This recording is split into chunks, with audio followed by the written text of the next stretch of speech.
magpapa-pedicure ka rin, anak? Ha? Ha?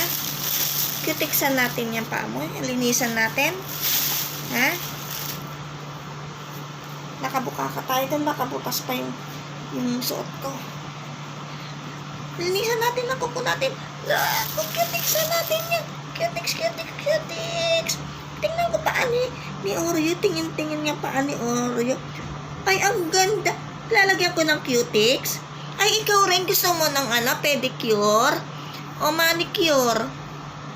O, pili ka na. Ay, ang dami kong mga customer. Naku. Alin ang gusto mo? Alin ang gusto mo, Pepper? Percy. Pili ka na. Ito. Ikaw, Oreo. Yung kulay talong o yung kulay pink? Pili ka na.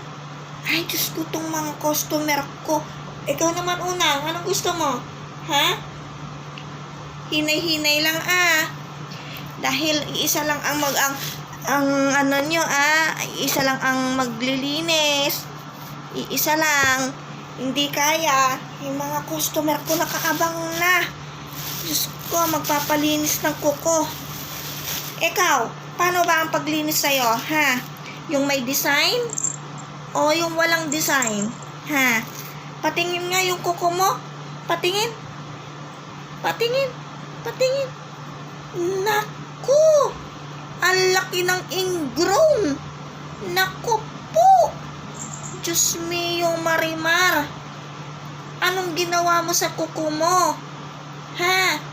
Mahihirapan tayong alisin yung ingrown na yan. Ha?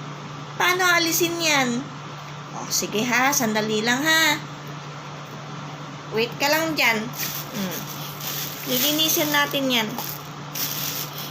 Linis.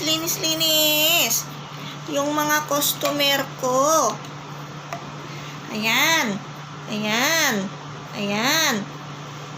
Oh. Nako. Saan ka ba kasi gagala ngayon? May date ka ba? Bakit ka nagpapa-cutics, nagpapalinis ng kuko? May ka-date ka ba? Ha? Tapos na ang New Year. Oh, ayan. O pupunta kayo ng mga amiga mo sa labas, ha? Maglalakwatsa lang. Mahal to, ha? Bayad, ha? Bawal ang utang New Year na 2025. At saka, ito, napaka-special na cutics to, ha? Sige. Asus. Okay.